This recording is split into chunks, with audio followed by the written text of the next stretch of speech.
Welcome back to the next video in our series. So last we had just touched on invoicing, the calendar, and then being able to share the workouts.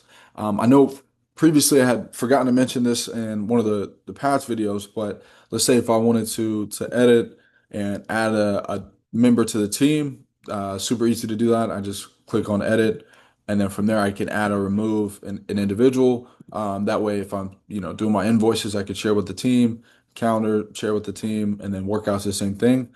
Today, or excuse me, next up, we'll look at the digital twin. So here we can click here to upload a video. If I pull up my files, I can just click something like that, and then I can drag and drop. So the upload video should happen, yep, pretty quickly. Typically, the smaller the video file is, the faster that it'll upload. So I try to keep my videos around no longer than 10 to 15 seconds, so the shorter the better.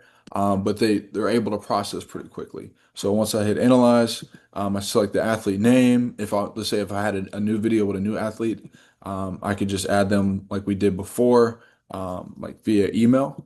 And then from there, let's say if it's a live, demo, rehab, sport injury, all that kind of stuff, you can choose. Right now, let's just say this is a jump. Uh, let's go ISO box jump, and then this is from the side. Really important to make sure you have the camera angle set correctly, as well as the different exercises that you're doing. After that, we'll hit create digital twin. It'll upload. So right now it's processing. I think one of the things I also wanted to mention as well is if you guys ever get confused on the different features available in the app, just hit on the little info icons to kind of give you a little bit more information. You can cycle through to learn more about them. But yeah, so that was actually really fast. Like I said, the shorter the videos, the quicker the uploads, and so we're able to see this the overall range of motion.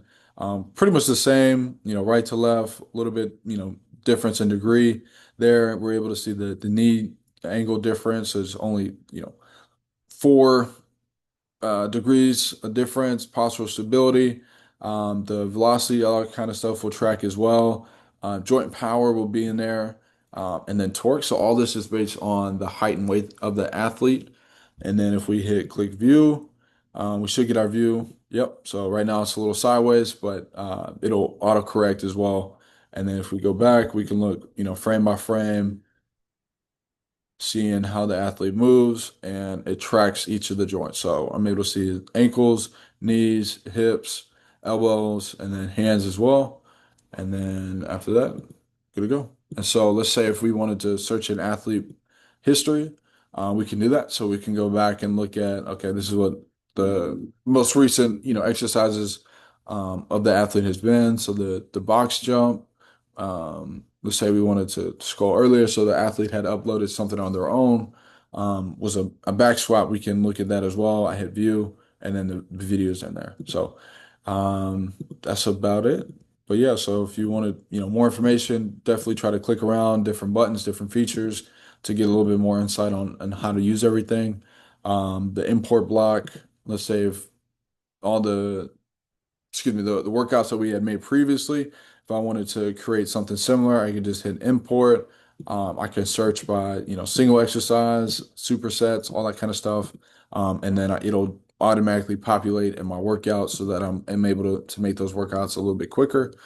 And then that's about it on this video. But definitely continue to give feedback to me. Let me know how I can make things better. What else? What other areas I can improve upon?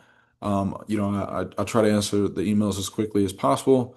But again, this is helping coaches like that. How can this app leverage the different technologies that you have access to?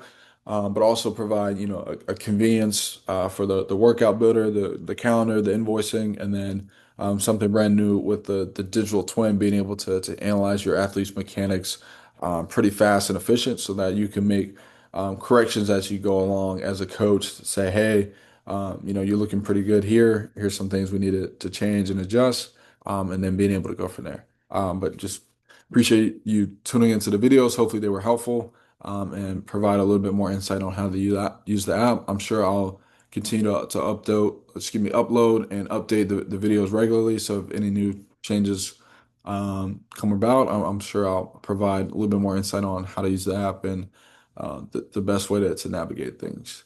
But yeah, no, thank you for your time and your attention.